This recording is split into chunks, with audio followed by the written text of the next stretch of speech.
Hi all, just wanted to make a quick video about using this app called Watch Tuner Timegrapher.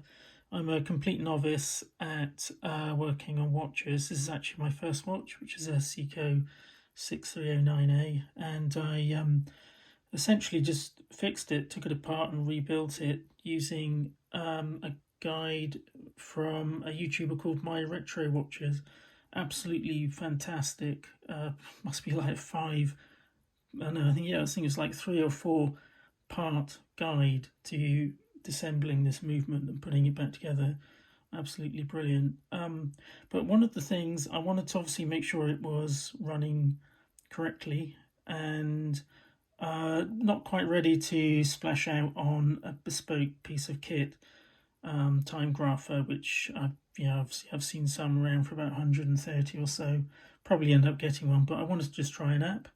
And this app called Watch Tuner Timegrapher, which I think it was $11.99 from the App Store.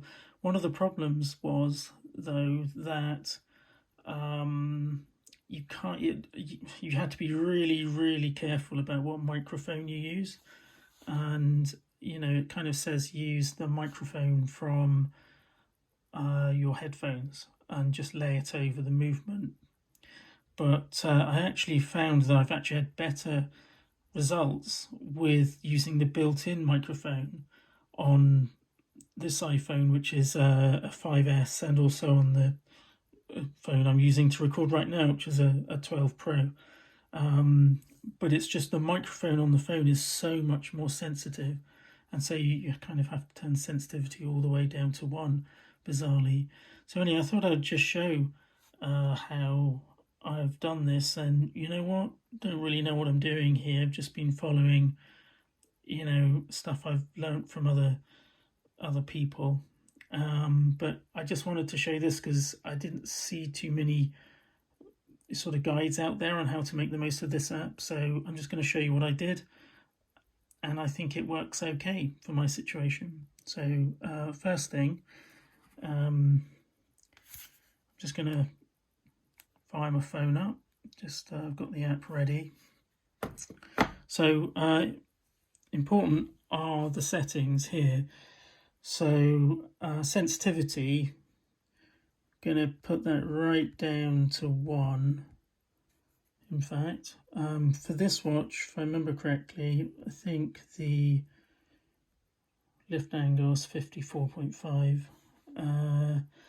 And then under settings, these are the settings I've kind of found work best. Not too bothered about showing the settings on there. Average I want, tick detection, noise cancelling definitely on, super gain definitely off, and then rate measurement period short. Diagram noise reduction very high, BPH auto, and that's pretty much it. But also the next most really important thing is about placement.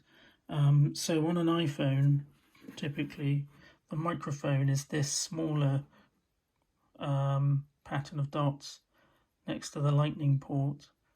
This is an iPhone S, so yeah, I think maybe the last one that had a headphone jack, which I kind of missed. But anyway, and that's basically the microphone right there. So what I found is that you have to have the bottom of the iPhone just sitting at about the height of the movement. So what I've done here is I've just taken a coaster. Here we go. So I just put the coaster here, like so.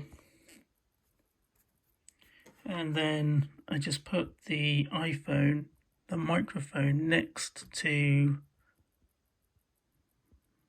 I guess, pretty much the balance. Just like that, not touching though. Picks up vibrations, which you would kind of think was good, but I think it sort of interferes.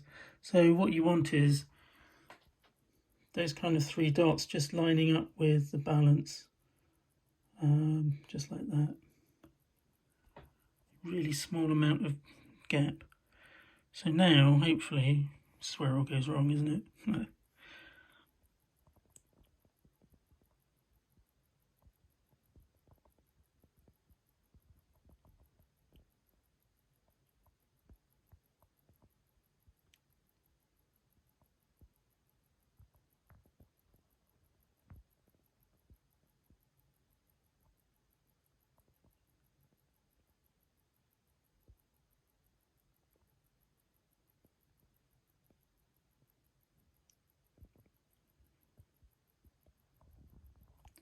Obviously, I'm having to be very quiet because it's extremely sensitive. Even though it's right down to its lowest setting, it's still very sensitive.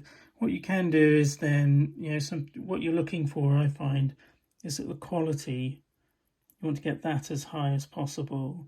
This movement, by the way, I may have mended it and took it apart and put it back together, but you can see it's got some problems.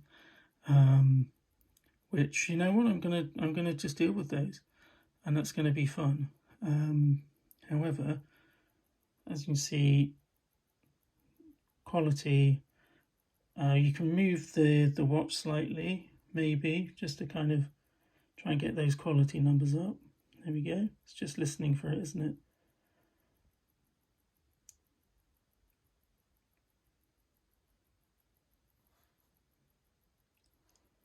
There we have it. And that is how I did that. And